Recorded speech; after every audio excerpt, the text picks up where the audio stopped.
All right, we are live. This is week number 2. Someone just asked if we were delaying for Big Ten championship. We kind of thought about it. We just saw women's scores come up. Michigan State was 1, Wisconsin women 2, and Michigan women 3. So, Michigan State women have won that twice in a row. Regional to Michigan last year. So, conference, when you're looking at the bigger picture, maybe it's not as important. The real reason that we were delayed in getting this going is because we were over at Ypsilanti Running Company doing a brand new run called The Donut Dash was renamed the Donut Death Dash after today. It was wonderful. At the same time, we started Ypsi Running Company. 6 miles to Dom's Bay. Buy $5 of donuts, you run 1.6 back. Then you have to eat all the donuts in one sitting. So it took us way longer than what we were expecting. And now we're in this lovely state of like a food coma, exhaustion, and a sugar high all at once. My body's not knowing what to do right now. So we thought that there was some strategy. I tried to go with some lighter donuts, but they're dry. And your own donuts. I don't pick them. She gave me an apple fritter and like 2 cream filling things. It's just heavy food just sitting in my stomach now. So it sucks. That's why we're a little bit late. We will keep an eye on men's Big Ten championships as they're going. FlowTrack is kind of covering them through Twitter and everything. So we'll watch it that way.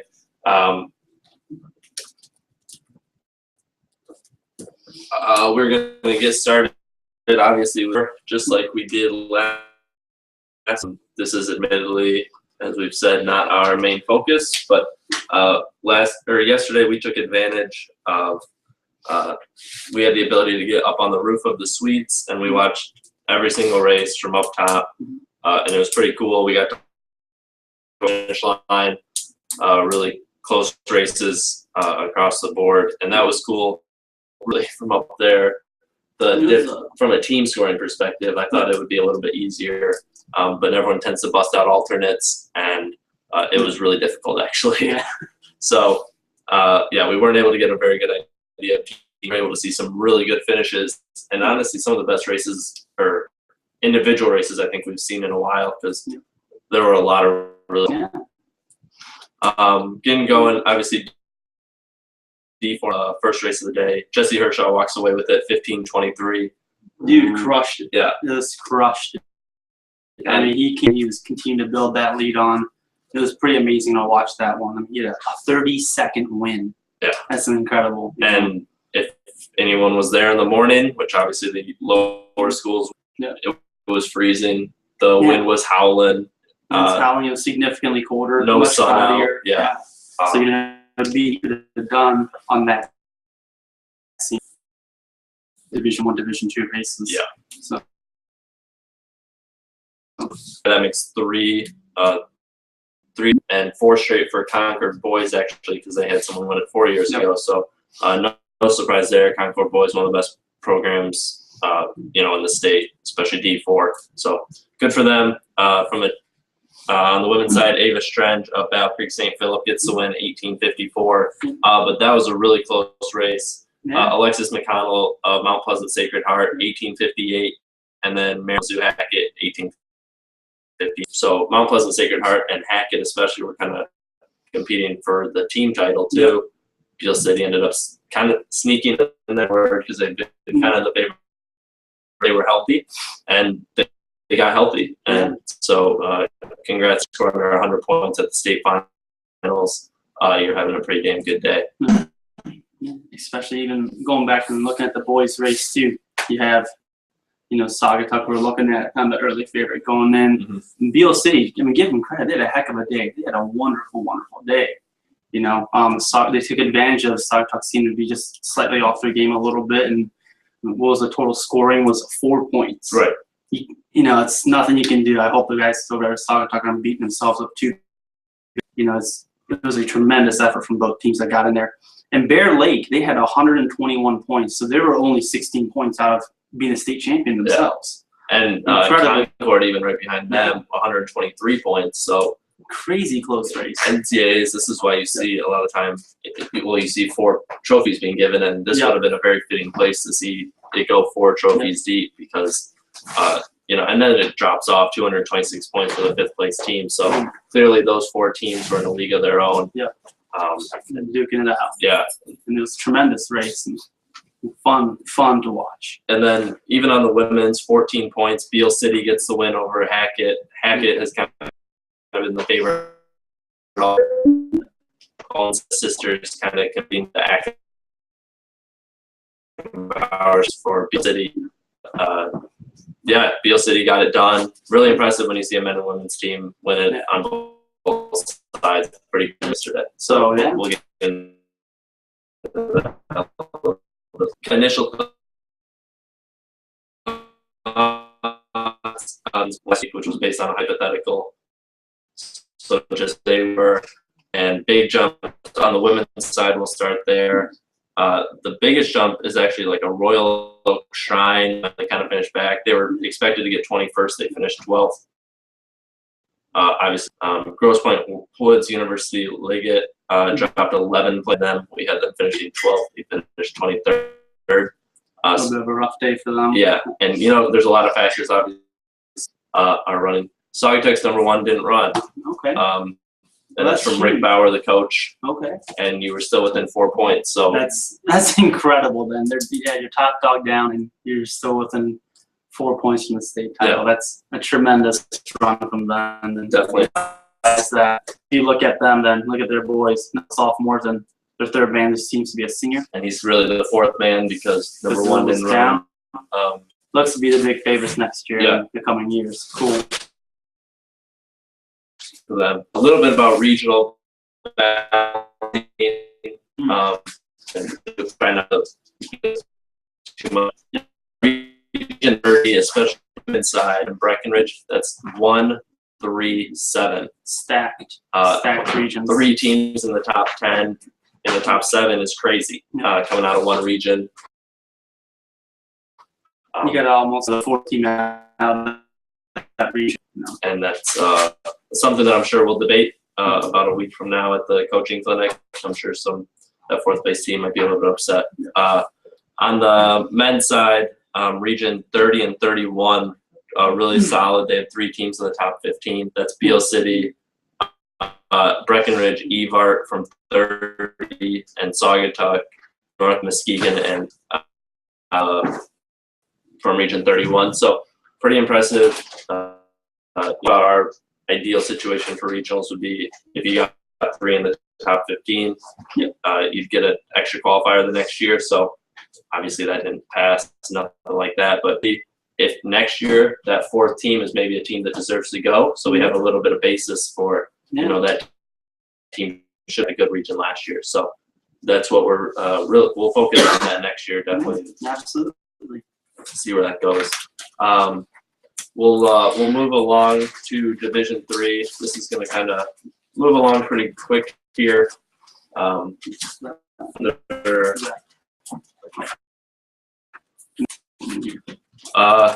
kind of the favorites all year, actually, competitive, at least. We had Benzie get the job done. Benzie scoring 87 points. Crazy. Just really good for them. So, you can't be too upset. Just a good team rolling through. 1, 2, 3 actually really similar. Benzie, Lansing Catholic, Hanover, Horton, and those are teams that you hear about all the time. Yep. Stockbridge moving up really nice. Huge. They came up big. They've been a top 10 team the last couple of years as well on the boys' end, and they're gamers. They came right in. They knew what to do. The experience clearly was there, and they showed it. So history's been on their side.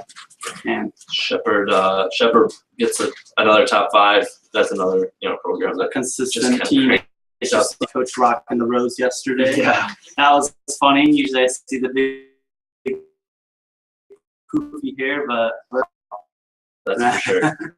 But job done. Women's side, Ithaca, Shepherd, Manistee, Lumen created your top 5. Yep. Shepherd really made a nice move up, I would say. We had them 5th last week, and they finished runner-up. bringing home a trophy. Yeah. You can never Great be too racing. upset when you bring home a trophy. Great racing by the Shepherd girls, absolutely. And then Lumen Christi, that's another program that you always hear of. They're constantly top 5, top 10, on first state title, you know. Yeah.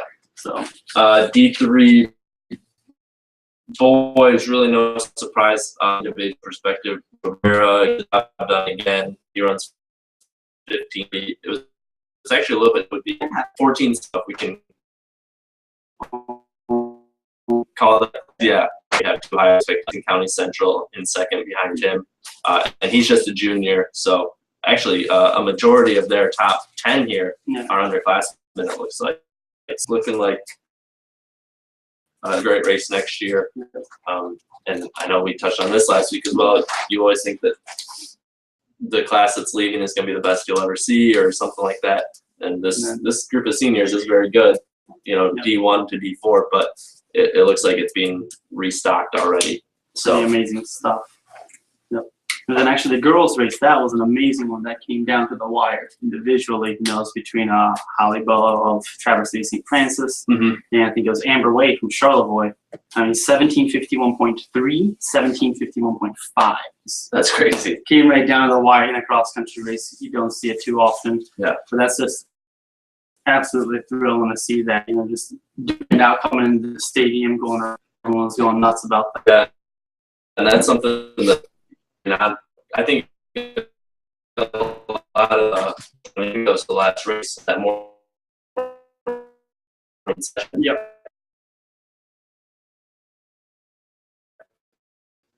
Going in race, so I think that's one of the things that MIS offers. It's unique. You know, obviously this used to be at 4 different sites, 4 different locations. You couldn't see the other teams running, but you know, I think it makes for a really interesting day to get to watch all these kids run. Yeah. So yeah. So Stockbridge boys, their #1 from last year didn't come out this year, and they were and they're still able to be a top 5 team. That's incredible, you know. So you got kind of some guys are wondering what they could have done turning. But. Yeah, only 3 points out of third, and then that definitely would have probably been different if he had come out. But you know, maybe it got a lot of people to kind of rise to the occasion. Sometimes that's the thing, you know. It's kind of that addition by subtraction thing as a group. One forces everyone else to step up. The next 6, 7 each out. So yeah, tremendous job there. Just great races all around. Benzie, Ithaca, good job. They've kind of been the favorites all year. Just kind of looking at regions here. We're going to kind of more focus on bad one, at least on the men's side. Region 26, they get out 23rd place, 26th place, and 27th place. Those are their 3 teams. And Region 25, not much better. First place, 24th place, 25th place. So, you know, maybe it's what they bring to the state meet. At the same time, who else could have been there if we had kind of been able to structure this a little bit better? Because that back half, you know, 5 teams are all coming from Woods. Right.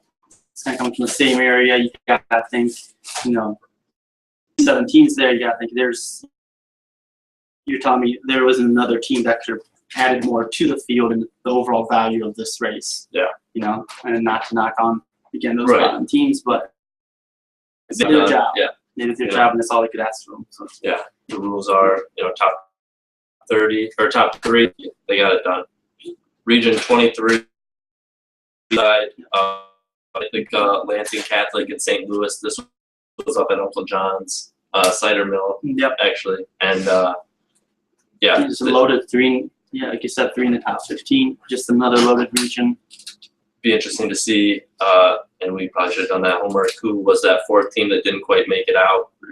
But that would have been. And Region 19, Hart, Traverse City, Grand Traverse Academy, excuse me, and Manistee. And Manistee. And those are 3 top 11 teams. So obviously it's across all divisions. There are hotbeds around, and you know, you have to kind of look at that a little bit more carefully and try and get an equal balance out of it. Yeah, absolutely. But it's tough because can't have people driving all over the place for Right. No, you're not going to high have. school athletics. Right.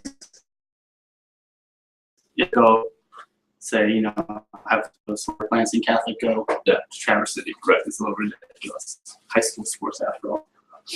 So we're gonna, like I said, we'll kind of crank through this stuff, and then, leave some open, just kind of discussion on the season in general. 'Cause I think it's been a pretty good one so far, for sure. The D2 right now, Grand Rapids Christian, following in Bealey's footsteps. Yeah, the other double of the day. Pretty impressive, and they a top dog all year. Yep. And I think kind of the big question was who's Memphis get it done 83 versus 87, and pretty impressive. On the men's side, I saw them there, but it's good to see that program get back to where they were 7-8 years ago.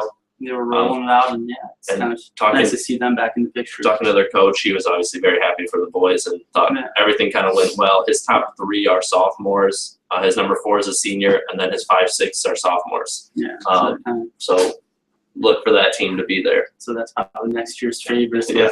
East Grand Rapids, the number 3 team from yesterday. Hoping to chase them down to get back on the podium down the road. A lot of young guys in this race again. Yeah, about this meet too is, like Coach said, over from 3 minors, talking about, hey, we just did the best that we could. We know it takes a little bit of luck on our sides too, so right things happen for them, and they got a lot that they want to get done. Yeah, I think they've been fortunate enough to be around a lot of good coaches, and the one thing that they'll say is the state championship takes as much luck.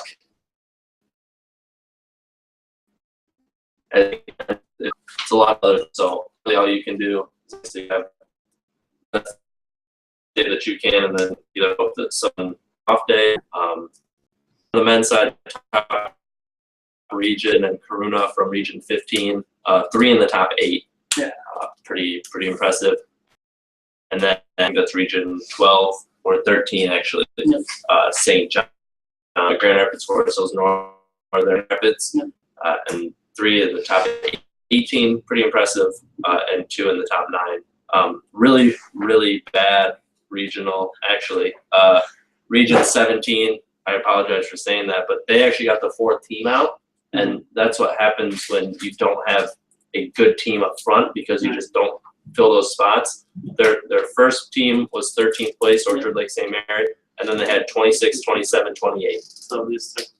So they got 4 teams out because there was no favorite kind of filling up those top 20 spots. Right. So a lot of teams were able to sneak in there. Then they had the bottom 3. That's each team scoring over 700 points. Right. With the 25th team, obviously not from their region, having 615. So you're talking about 100+ points. And you're just like, it's, again, same thing. You did exactly what they asked you to do. That was your criteria. You earned a spot for that state meet. But I hate to see it, but there's not a lot being contributed to the overall value of the race. And even if they did have a couple individuals, those individuals would have made it out, to contribute, to the All-State. Absolutely. So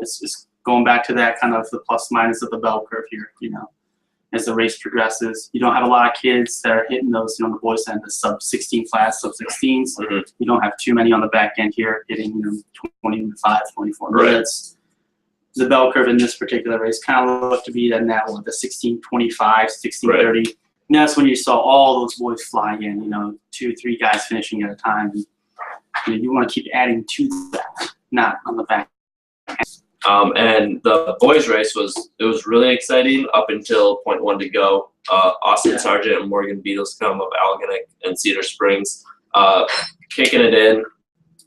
It was neck and neck, just absolutely duking it out. Yeah. And then they got to the mat at 3 miles, and Sargent didn't have another gear.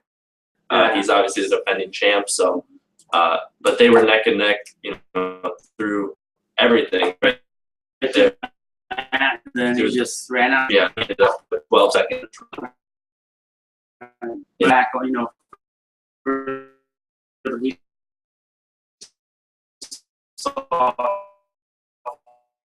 You have a podium, I guess. But he held on and played second spot. It's like we're see up there. Everyone seems to see an orange. Yeah. That really stands out. The second behind, I'm sure he kind of had a feeling for that where that kid was though. Yeah.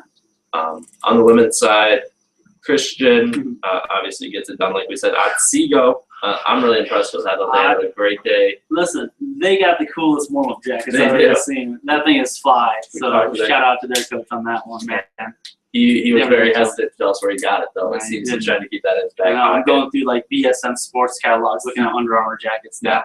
That's all we know is that they're Under Armour jackets. So we're looking for it, Coach. Don't worry. On that side, Region 12, Otsego, St. Joseph, and Middleville, Thornapple, Kellogg, 3 in the top 11. 13, DeWitt, East Grand Rapids, and Grand Rapids Warsaw Northern, 3 in the top 8. Similarly, like the boys, have a collection of great teams, and look at it. That's half the top 12. Yeah. 2 regions. Mm-hmm. You know, and you know there's more. So, and we're not. I think the Americans can have, you know, and then you do have some back end. You know, the bottom 3 teams. You know, if you don't have a team in the top 10, then really, what are you contributing as a region? I think that's really where we start to look at it. You know, you don't have to have 3 in an impressive region, but yeah, that's kind of the big thing. Chelsea girls, a nice run again. They finished 5th. 6. Oh, so there was actually that was one of the scoring things that that's happened right. going on. There was actually a petition filled in. I think one of the teams that had them, the girls bid, they just registered and get hit on the computer. So that took a while. That was actually one of the last ones to finally get sorted out at the end of the day. Yeah. So I think the D1 boys had one. They got theirs sorted out a little bit quicker and cleaner. Yeah. Yeah. The D1 boys, and we'll get into that, but that team race was so close. Yeah. And we know those officials really well. We were able to work with them, but I know that the guy who was in charge of making sure the score was correct, he stayed in the trailer with the timers, and they, I believe, went through almost every single place because they're coming up with scores that are within 6 points, and on the D1 boys end, it was close. So I know that they were really focused on getting that right. So this kind of got pushed to the back burner the way that it did. They need a team trophy, and they knew it didn't affect things. So they were able to do awards, and then the corrected version was sent out. So, gotcha. But 6th place for Chelsea, but they've had a pretty good season all year. So good job. Then in division, another close race here with Kerrigan Smith and Kenzie Whaler. Kerrigan from St. John's and Kenzie over from Cedar Springs. Excuse me. Just 2 seconds it came down to it again. So amazing race. I happened to just kind of go through some random stuff last night and saw Kenzie Wheeler has finished in the top 2 every single year. She's a senior. She was runner-up as a freshman, runner-up as a sophomore, won it last year as a junior, and runner-up this year to Kerrigan Smith. You know, the girls that she lost to Julia Boss, I believe 2 or 3 years ago, and she's lost anytime. You know, the 4 top 2 finishes. That's absurd. It's a heck of a career, and that's another. That's part of that senior class that, you know, we kind of look at it. We're losing Kerrigan Smith, also a senior. So, but I'm sure that people are ready to take their spots and kind of keep the flow moving. We still got track season to enjoy. What they're going to give us is going to be pretty outstanding, exciting to watch. All right, moving right along. This was a little bit surprising. On the men's side, Rockford boys get it done. Really wasn't all that surprising. This was kind of a race that was up for grabs. It looked like it was going to be Waterford or Northville, but after last season, both those teams had pretty off days, so no one was really sure if we were able to trust them going into this meet. And a team like Rockford, who hasn't been there for a little while, really since the Dayton. They've been solid teams, but they haven't been at that top level since Dayton and Jason Hartman. Yep. But they were able to get back there, got it done with a really young team. Yeah. And so they will definitely look to be a favorite. Yeah, they went through in order. They have a junior, a sophomore, number 3 is a senior, back with a junior, and a couple of seniors. So you're talking about reloading, re-upping, gunning for back-to-back titles next year. Then the even bigger surprise. Performance of the day, man. I mean, White Lake Lakeland boys move up 11 spots from the hypothetical we had to grab that number 2 trophy. And they had kind of shown stuff early on in the year, and then haven't really seen much lately. No, but they came out swinging. I mean, 3 guys sub 16. It looks like they just kind of ran as a group and then put the hammer down in the stadium. And they had another pack of 3 at 16, 22, 24, 38. They had a phenomenal day. Really impressive. Yeah. So, and but it's like we ran into Coach Stanberg and Grant. He was back at them. I don't know. Yeah, maybe people saw it, not, but big ups to them. Great to see. Mott is 3rd, Northville 4th, Saline 5. Saline, one of those teams. Carl Spina, he's just rolling in those top 5 top 5 finishes the last couple of years. Yeah. And they were where the alternate uniforms really make it a pain in our ass trying to do team scores. Ends up runner-up for them. Right. And we didn't even, and we should have, he was in that pack of kids with Donovan Brazier, and I think that was kind of where our focus went, seeing Donovan Brazier, an 800 specialist. Right, because you saw once in the stadium there's Fisher, here comes Ryan Robinson, and then Chase Pack. That big Chase Pack catches Ryan, and we're just kind of seeing how he was going to respond to it. And then we totally just kind of started blanking out because we're watching Robinson, we're watching Brazier, seeing what an 800 specialist can do. Then we forget about the other 800 kid in Logan Watson. And he pulls away. And we kept looking for him. We're looking for him through the top 10 and then through the top 15, and we don't see any Saline kids coming through. And so we know you can hear this. Stop wearing alternate uniforms. It makes it really difficult for us to root for your kids or watch them in general. But they had a good day. Logan Wetzel, runner-up, I think, pretty shocking, actually. He's now kind of moving into that elite, both cross-country and on the track. Yep. And in this state meet, Division I, really impressive to be able to be runner-up. Yeah. I still can't believe, going back to this team scoring here, 8 points is what separated. Yeah. And, you got, for the guys, that's got to be soul-crushing. What a talented, amazing group.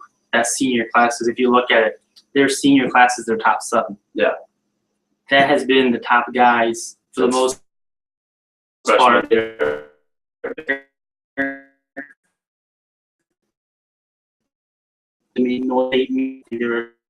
top 10. The last have been built there where they're coming back with men on a mission. And then here they are, just a little bit of bad luck once again.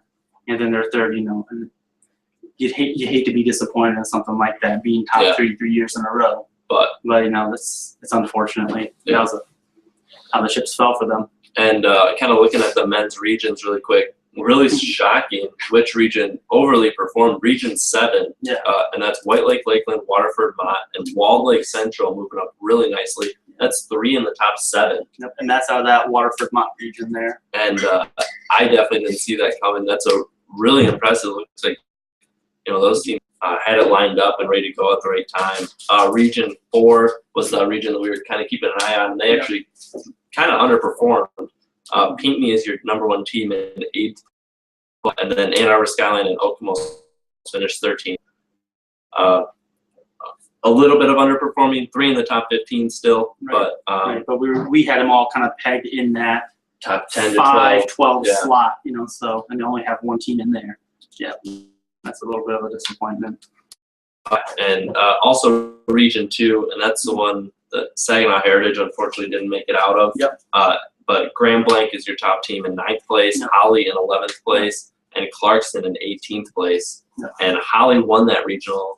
Grand Blanc was 2nd, and Clarkston snuck into 3rd. So, Grand Blanc obviously got it rolling at the right time.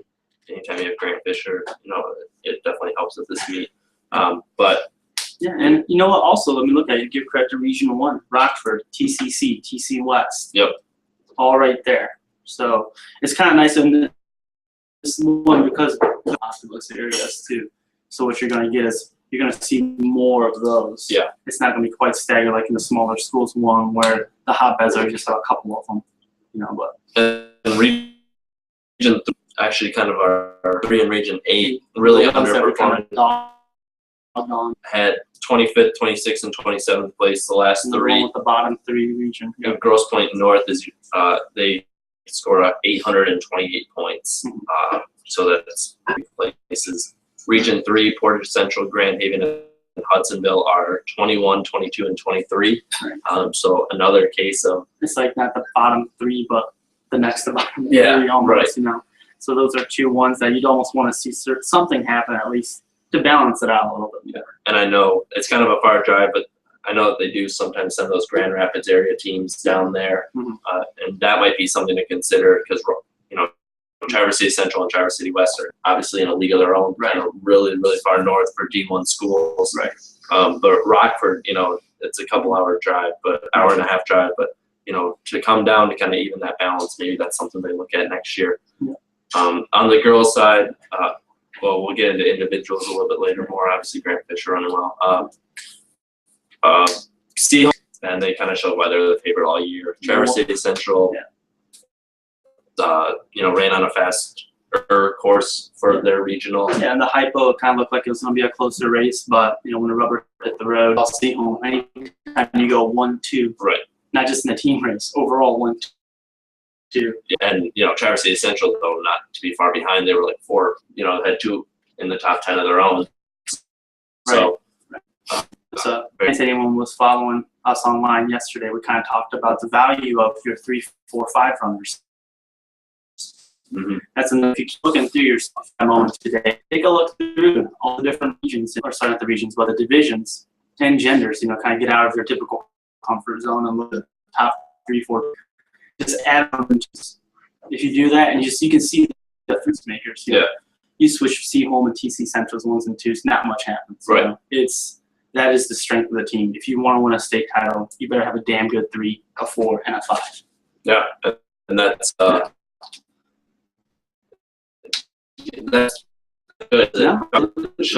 proves that you don't really have to have that. You know, White Lake Lakeland gets it done. Their number 1 runner was 13th place in team scoring. Right. They went 13, 19, 20, 45, 49. Yeah. That's a team effort, and they didn't have this 15, 45 as your number. So I think that's pretty. You know, that's a goal that every team can really look to hit. Absolutely. You don't have need the core group. It's nice to have that super stud. You don't always need that tournament. Yeah. Traverse City Central, you're 2. Northville girls 3. Highland. We 4. We talked about them moving up next year. Yeah, we talked about Milford moving up next year. We talked about the other one was Brownstown Woodhaven, who finished 10th. Yeah. We talked about those 2 teams. Hey, you want to watch out for them next year. Yeah, I'm sure their coaches and the girls probably said, "Oh, the hell with it. We're going to show you next week." Yeah. So, and great, just one team. So, and he'll look to have them ready to roll next year, no question about it. Yeah. And Woodhaven, I believe their top 3 girls were all freshmen. Yep, and then a sophomore, senior. And so that again looks like it's going to be pretty easy to reload for them. Yeah. Brighton girls have a little bit of an unfortunate day. Injury the last the girls injured. One of the girls had mono. Yeah. So it's but still to be not a top 10 team. That's a valiant effort. You look at it and you say everything was wrong and we were 9th place. I mean, it shows that there's so much strength and depth in the program. Mm-hmm. That's what that does. And that's a great team to watch out for as always. Yeah. And City, Rockford, and Grand Rapids, Kennewaw Hills. Yeah. Kennewaw Hills actually having a pretty good showing. Not someone you think about when you think of cross country, I would say. Then 15 teams. Yep. You're right. No, that's a kind of a new power coming in. And they finished 12th, so that's 3 in the top. Yep. GPS kind of having an off day. Yeah. We kind of thought they were going to be a little bit stronger in the game. And people admittedly called us out a little bit on it, saying that they run on a fast regional course. And that is why the hypothetical, this is where the issues come into with the hypothetical. They put them up there because they ran those fast times. And then they're from Region 8, we talked about on the men's side. They go 13, 26, 27. So, again, kind of not best performance out of that region. And I wonder if, it was obviously going to be yesterday to do. Yeah, their number one runner was third place. Yeah. And it shows, that number that much. Right. And the race, D1, I thought it was really exciting coming down the home stretch. You had Audrey Belf kind of blowing it out, but that was really exciting in its own right. Trying to think, what is she going to run? Staring at the watch. Being the fourth race of the day, you kind of have now a bunch of comparing times, comparisons. So we can look at when the kids are coming out, I guess, down the hill going towards 1.5. And I can usually look at my watch and say, like, okay, well, the last 3 races have come around this time. I'm just kind of going through the same thing. Kids are coming into the stadium. I have a comparable times to it. And Audrey Bell just crushed it. Yeah. I mean, she's just amazing. And I know we were, where we weren't, unfortunately, just kind of see a moving mob. And then if you see a head way out, oh man, I wonder who that is. But we were able to hear a little bit of announcing. And 11 at the 2 mile. We later found out Jeff Hollabaugh, who was one of the announcers, the person that was announcing was about to say 10:59, and then it clicked over to 11 minutes. So she said 10:11. Yeah. And kind of confused some people. Obviously, she did not go through the 2 mile in 10:11, especially running into the wind. She would have run a 5-minute mile. Would have been pretty good. But instead, she goes through an 11. Pretty reasonable. And so cruise controlled it. Yeah. And well, then that race for second, that was a heck of a race to watch, and they just duked it out. Yeah. It ended up being a 4-second difference, but Karina Duffy, she's just a freshman. Obviously, just had a feature piece written about her in mile split, which was pretty cool. Brand new to running, and they really emphasized that in there. And we heard a couple of coaches talking about it that she really has no clue what she's doing, and we mean that in the best way. But she runs all over the place. She tries to run with Audrey Bell for, she goes out, but we got a question. Gary Lewis there. And D1 boys, 2 regions takes 6 of the last 8. That is all 8 of the last place teams in the last 8 spots. Looked like the issue was less for D1 girls. How do we fix that on the boys side? And that's where we come into a lot of issues. Is you can't. Because for some programs, there's one coach taking the same bus or something like that. Right. You're regional, so sharing a bus, but that's a big question. It gets difficult where I should stay at their location, and then after that, all those teams are really up in the air as far as who's going to stay where. And I don't know.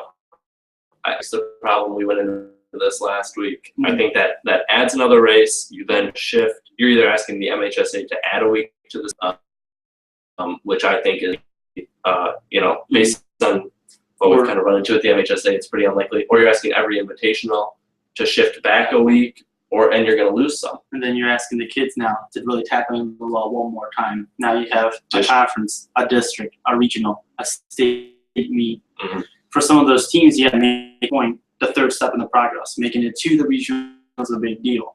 But now what if they hit it just right, and then now they're going to state meet? It's now they got to re-up again and tap into level. It's an absolute emotional high. It is an emotional high and low. It is. And that being really difficult. I think you definitely need these regions for the same kind of reasons. Where do you put men and women's teams? Also, as we kind of proved, our rankings really aren't that reflected that day, right? Which is fine. It happens with hypotheticals. It happens with voting. The same. Some teams that will show up that day. There are some teams that don't. Absolutely. I mean, go back and looking at it. If we're just off a hypothetical, are you kidding me? So Walled Lake Central now gets none of the credit that they deserve. Right. What if it was a smaller field, they would have got down? Right. and number 7 being home. So this is kind of, we keep going into it a little bit, but I really sort of an at-large system is would kind of fit. This will be something to follow next year. Regions, but then again, the regions are going to shift around a little bit, change, teams move, which is the problem. There's a few too many moving pieces and inconsistencies. So we'll keep an eye on the core group, and if this region 7, if that region, if that region 7 especially kind of stays the same, and next year it looks like they have another 3 teams in the top 15, and it looks like that 4th team maybe could have made some noise. Then maybe we have a little bit of data backing up, right? What we're going for, and that's the thing that I think really needs to be the focus. Is we need to have data kind of behind everything. Right. Right now, everyone when my team gets screwed, it's something else. But actually, to be able to look across 4 divisions, look across men's and women's, and say, listen, these regionals performed on them. And with the at-large, it could only be the men's side that's going to get 4 teams out. It doesn't have to be a men's and women's thing. Right. And if you could keep it very regional based, and completely geographic, and so teams are in this Southeast Michigan, especially where we are. Teams could only drive really to get to all the regionals, and so I think you'd solve a few problems with that. And I know that the MHSA doesn't like our coaches association stance because we keep kind of flipping around on what we want. Some people want district. So I know that they're really hesitant to pass anything because they fully believe that whatever we decide, we're just going to say, oh crap, in 3 years. Right. Like, oh man, we made the wrong choice. So so whatever choice we come up with, we have to make sure 5 years down the road, this is something that we're very supportive of. And then if we go back into women's individuals, we saw Ann Forsyth, another freshman. Actually, 3 of the top 7 were freshmen. Keep talking about it, and we said, right when you get in, and that's the next class you want to look at the superstars. That really is keeping Michigan on the map of the prominent distance. So, and I guess really quick, people.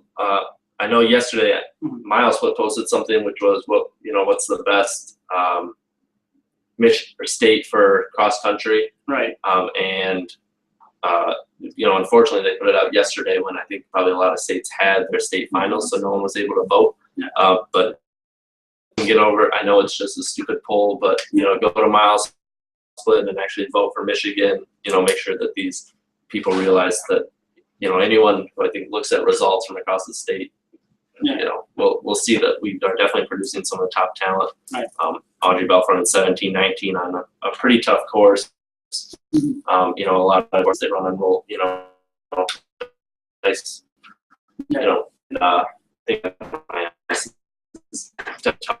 On the open, like yesterday, CMIS for what it is, and it's just this flattened area. So they're like, oh man, it's a speedway. That's the joking nickname for it. But when you have a day like yesterday, when there's I mean, that one was she's not on she's running 18-19, so it's kind of neat because it tests your athletes individually out really in a mental way. I think it's fitting. Michigan, I think that's one of the things that we take a lot of pride in, I would say, is just having tough runners. And you see that as, they kind of go through the rounds of, we'll see what happens at Kenosha in a couple of weeks. Right.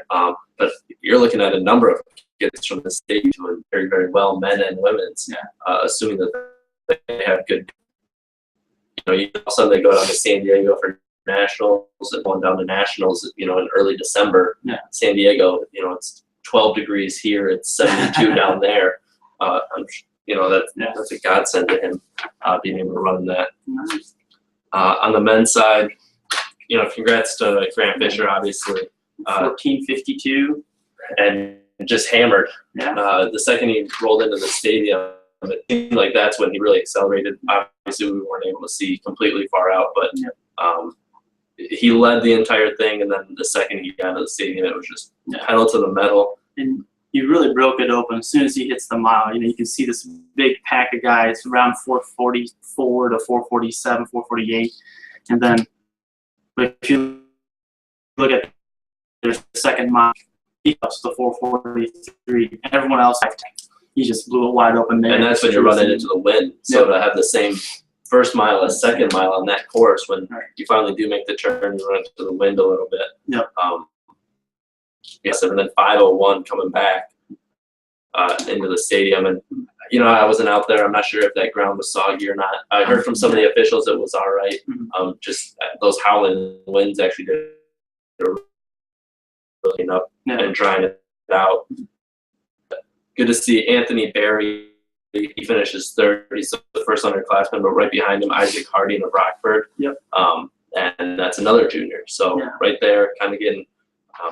Rockford's got Cole Johnson, the freshman, in the back pocket. Yeah. And interestingly, 15, actually, and I've kind of been keeping a few records, I guess, for upperclassmen Division I, and actually, not knowing before, I think about 2004, because they didn't print the grades, so it's a little bit tougher to get that information. But he actually has the fastest freshman time that I know of right now at MIS. So that obviously very impressive company, and top 16 in this deep of a state is very impressive. Donovan Brazier, I know we kind of touched on it, but that's pretty awesome. Seeing him go top 6, top 10. Yeah, a kid that people outside the state didn't really even know about him on the track until 4 months ago. 148. Yeah. Yes, that's 148 and 15:23. Yeah. That's a pretty easy. That's a lot of range to be. So I'm not sure what's going on with all those guys and choosing their colleges, but the one thing you see a lot more and more, this seems to be a common theme in D1 now, is 30th place, 15:48. Used to be you're almost guaranteed to be on the podium. Being 30th, so now you have that's a tough field. Yeah, and it doesn't look like it's letting up anytime soon. It's a lot of depth in the state coming back. We take a lot of pride in just the amount of sheer, not just top talent, overall talent, but tough runners we have. And this is one of those things. You see a lot of it. It's pretty incredible. So. Illinois, Indiana, and Ohio do the district regional and state. Very close when you look at history. Top 15 was used to capture the top 10 in regional balancing. I know that a lot of other states do that district proposal. I think adopting it right now would be difficult. You're gonna lose it. You're gonna lose an invite because you're gonna shorten the season in some way, and you'd be looking at the district would be starting the week after Portage. So then if Portage stays that same week, then you're going Portage, districts, conference, regional, state. Which would be, I would think, and we're not seeing. I'm sure that information is out there. I'm sure I'll talk to some people at the clinic about it. But really, I would say propose a schedule, throw it down, and actually look at it on paper, and kind of throw some of those big invites in there and see, are we asking too much of these kids to do in 6 weeks' time? Right. And it is high school athletics. And the other thing is, we can't have districts moving around like we do. That's the problem with our formatting right now. There's so constant, year in and year out, so much change. Nothing settles. At least if every team went to the same regions year after year after year, you can look at it and say, this region needs to be addressed because this is what's going on. It's a hotbed. Or at least give us the answer of no. The MHSA comes down and says, no, this is what we're leaving it, but we're not moving anybody. At least then okay, this is what we have to work with. And it'll be interesting to see those 4 teams that the 4th place teams that didn't make it out. What would they have added? Maybe you're looking at 1 or 2 top 10 teams. The individuals though for those teams do make it out. Being top 15. All those kids that are going to add, top competition to maybe being they're looking to get on the podium. And they're there. So as far as an individual perspective, you're looking at a couple teams not making it in. Time very soon that this is D1 boys is 1602. It's taken 1548, 1606, 1548, and there's a lot of flipping of times. and that's based on the wind, because MIS can definitely beat you. And last year was really soggy. When it rains, it just kind of pours down that racetrack, which is, we hold it at the racetrack. I personally like it, but that's what I've always grown up. I haven't experienced the days when I used to be at a different place. And it would be interesting to see what they think about being able to run it. Yeah, I would love to go see they finish in a racetrack. Huh. So you go out, they start out, and they shoot out, run around the woods a bunch. You don't really see them much, but they come back in and run the final 3/4 of it, and then here's the grandstand here at the finish line. So parents are going crazy watching the things. That's a really interesting place. It's kind of like MIS, but smaller scale. So you're a little bit, you have more access to what you got there. And you could actually have that, that seating that MIS really doesn't get used. You have binoculars and you're hoping to see something. We some binoculars up on the rooftops yesterday. So Illinois, I have not done much. But we have a close friend of ours who loves I think that they run it on a golf course. I think it tends to be pretty fast. Illinois, I think, also runs just they kind of have some varying distances. They don't seem to really be as particular about that distance like we do, because they're really just competing. And then I believe Indiana is one division. Yes. It's kind of neat. Well, another kind of fun. Fun and chaotic. Fun. Be well, you know what though? All state, like I said, it's not right now. We're crowning 120 kids on each state athlete. Right, plus the youth about them. I'm not sure. Yeah. Okay. Their state meet was 2 weeks ago, so it's easy to have that kind of get forgotten. But I think that with the regional proposals, I think something does need to change. But at the same time, I think it has to be really well thought out, proposed. I think we have to make sure everyone is on our side, basically going forward. I know the rep council is tracks. I believe the rep council public, and people are able to contact them, and it's a lot of ADs and stuff like that. So I would think that if those names are public, then try to get them on the side. So right now, I think the MICA community feels really defeated because everything should get shut down. And I know that the last couple of things that have gone through actually were like allowing FAT at track state finals, allowing FAT, because before that it was not allowed. So there's a lot of things. I think it's something that we want to keep going back to, but at the same time, I think it's really well done. Shot down, and it's something that coaches need to talk to each other ahead of time. Get on the ball so we all go in on the same, into the clinic on the same page, same idea to, nice momentum rolling in. Yeah. Rather than just you toss out a few ideas the first night you're there, they go into the business meeting, and not everyone has talked to each other. It's still kind of chaotic, and people are trying to make up their minds at the last moment. So they're not really putting forth a good night's sleep and thought into it. Yeah. And I think that's the clinic. I know it is not a lot.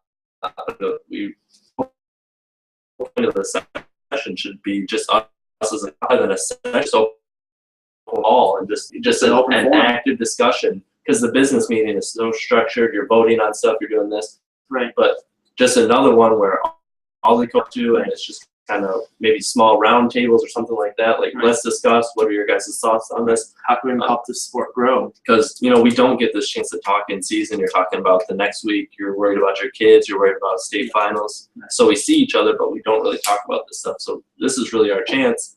And then indoor starts, and then outdoor starts, and then cross-country conditioning. So I think that's really more should be the focus of the cross-country clinic, is just kind of talking as a community and get to know each other, because I think a lot of coaches don't know, maybe see each other in passing, and you see them wearing all their, gear as a coach, but you don't actually know them, you don't know their name, whatever. Yeah.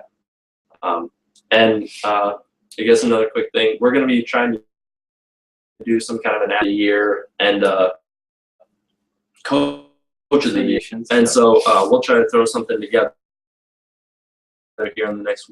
I know we'll definitely try. It's easy to say, you know, maybe Grant Fisher, Audrey Bell, just because of where they're at. But, right, but we're looking for some of the other things. Let's look for a few surprises.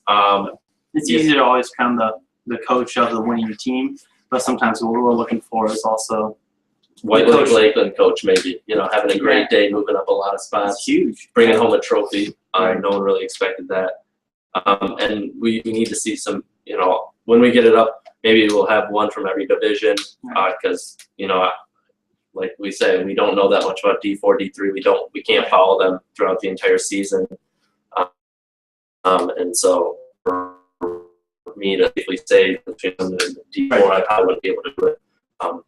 The Miss Michigan and Mr. Michigan cross country will be crowned to Audrey Bell from Grant Fisher. That goes to the top senior with the fastest time. I have a little bit of an issue with that. I ran into some criticism last year. Lauren Brasher was crowned from Rockford, even though she finished 20 seconds behind Audrey Bell. She finished, I believe, 2 seconds ahead of the girl from French, Kirsten Oling, who was also a senior, had just won her 4th state title, and yet it went to the fastest senior. So with that award is, you know, it's intended to be given to someone from another division besides C1. And I know it has been given to them, but you look at D1, they run in the afternoon. You know, they're running against the top competition.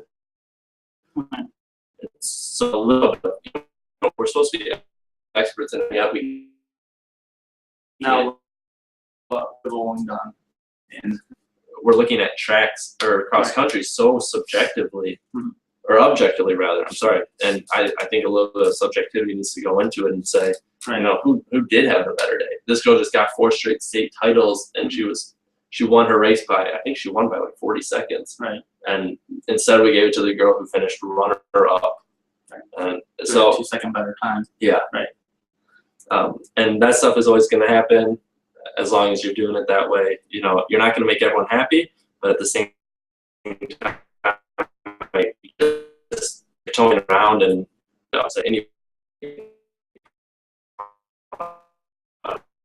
have these rules go back to the rule, and that's what you do much if you're not willing to kind of make a statement, I would say.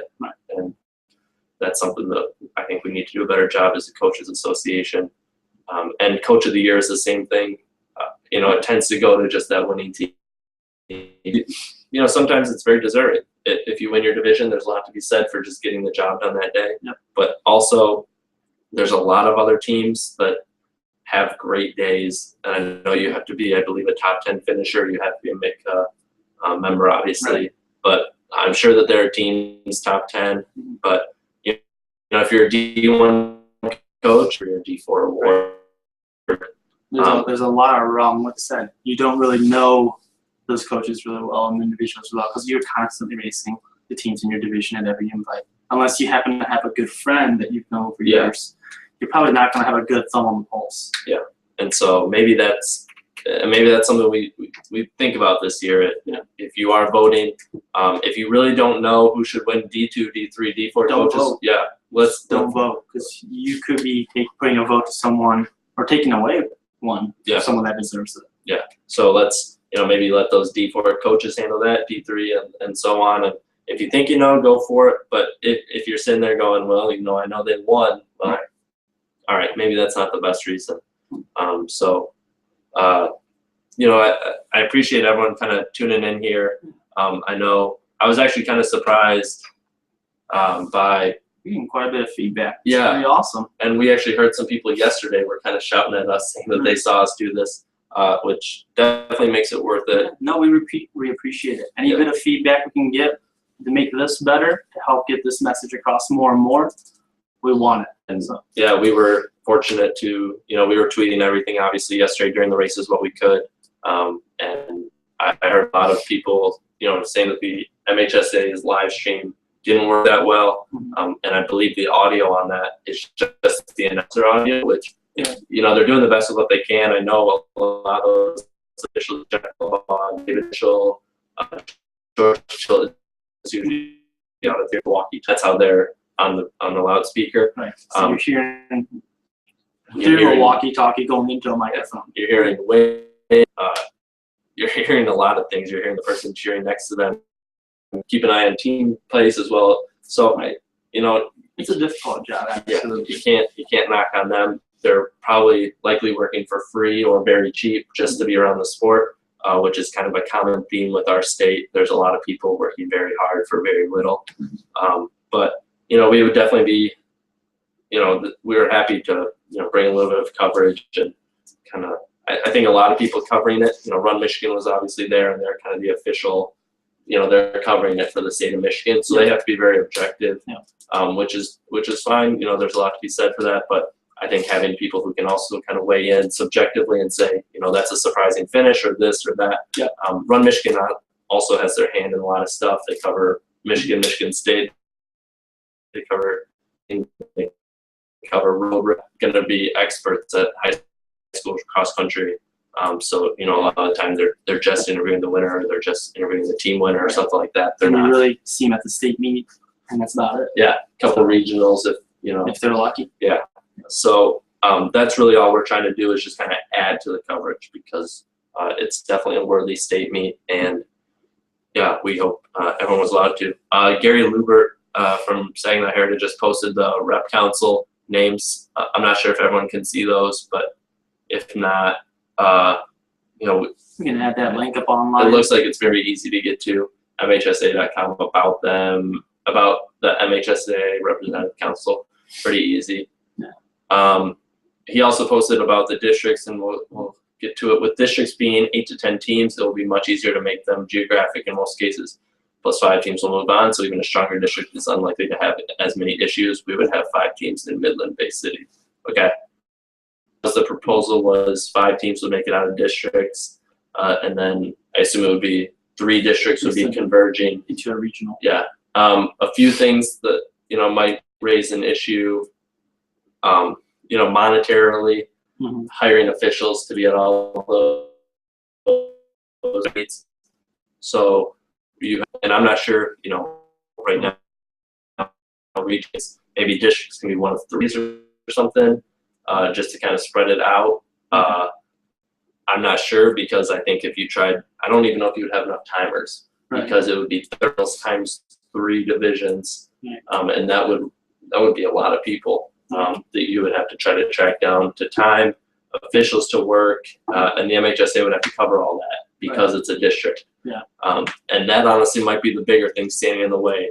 The MHSA is kind of notorious for watching a bottom line. Right. And you also don't have enough bodies. That's what you're coming down to is, it's kind of like in other sports, basketball, football, there's a lot of, talk about getting enough good officials. There's so many games being played on the same day. This is kind of the same thing. There's so many races, so many events. That could be an issue, just we're running out of bodies. And, if you're only in 8 to 10 teams, Detroit area, Grosse Pointe South, those regions are only competing against like 4 other teams. Right. So all of a sudden they're going to go to a district. They might be. Right. You're filtering some out, but you're not filtering the bulk of it out. So it's still kind of.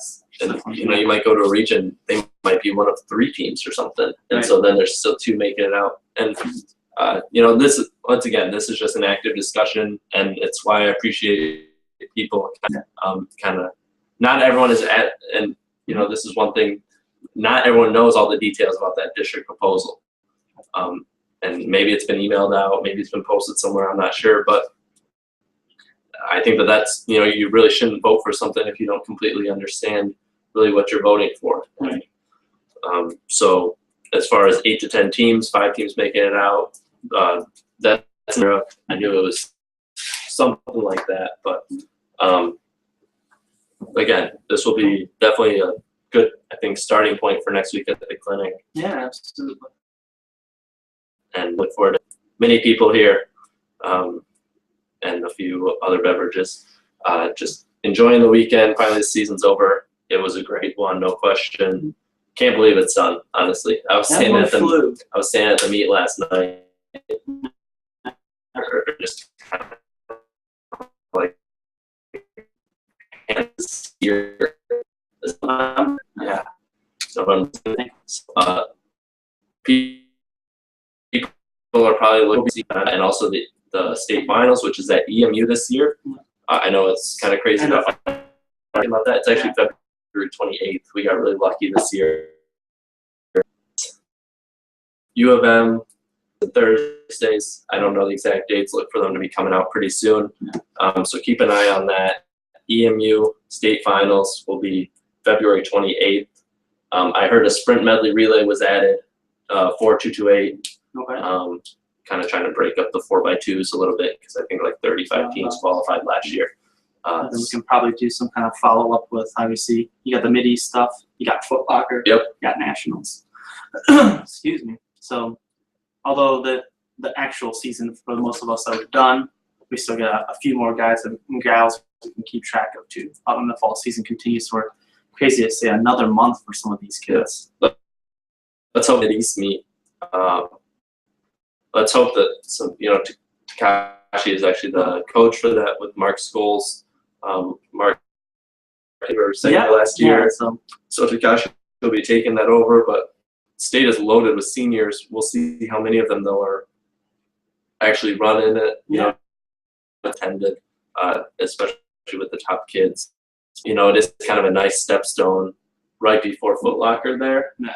So hopefully it'll be really neat for some of those, especially I love watching the small school guys come out and take a shot at some of the big school names because you kind of always see that they get a lot of attention with the D1 teams. I feel like so for them to come out and Where's in the White Lakes and Motts of the world. Yeah, I'm sure that's fun because really this meet should be all divisions, all competing against each other. Absolutely. And I know they even added an underclassmen race. Yep.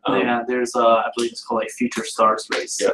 So this is kind of to get the idea planted in these kids' head that this meet is around because oftentimes kids aren't really hearing about it until maybe their coach isn't bringing it up to them until after the state finals. Right. Like, hey, maybe next week you should look at doing this. Right. So plant the idea for these freshmen and sophomores that this meet is out there, and be the best team in the state that year, no question. Right. And that the school will go down. States like Ohio and Indiana, just kind of keep excellent right in there between Foot Locker. Yep. So maybe that's the way you want to structure, and should be pretty exciting. Still waiting. Actually, Big Tens are just kind of wrapping up. Just get some guys' results. Yeah.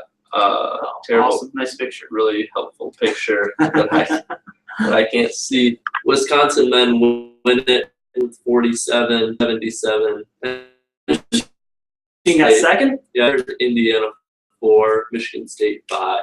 All right. So Sullivan working some magic. Yeah, great to see him. He kind of came in with the cupboard loaded, nice. So to say, especially with cross country kids. Right, but hey, they're getting the job done. Yeah. So they will go up to, I believe, Madison for regionals next week. All right. And I will not be there. I will not either. That's the drive, and then on to next year in a couple weeks. So obviously we can keep this discussion going. We're gonna go ahead and shut down here. No Lions today, but the NFL is still rolling right along. So maybe we'll catch some of that. You're exhausted. Yeah, I'm exhausted. Yeah. Just coming, we're at Ypsilanti Running Company just down the road. Brand new race started today. First Sunday I've ever Donut Dash, renamed Donut Death. It's a 3.2 mile run from Ypsi Running Company. We were at Dom's 1.6 miles out. You buy $5 of donuts, grab the bag, book it back, and you get to the shop and you gotta eat them all. For the record, Mike did not finish. 5 donuts is a lot. $5 worth of donuts was $5. Yeah, it took me 40 minutes and I got third place. So and now we're in this wonderful bliss of just exhaustion, sugar rush, and just like a food coma. So we're gonna try and we're pretty much useless for the day. Yeah. So even more useless for the record. But yep. So we'll keep this going. Obviously through MLive we can talk, answer questions. Running site as you can tweet it, you can hashtag it, you can do whatever. Kind of keep it going. I think the regional discussion is definitely something that should be in kind of, verge. And now let's for a couple of days, bring their idea to the table and, try to. No.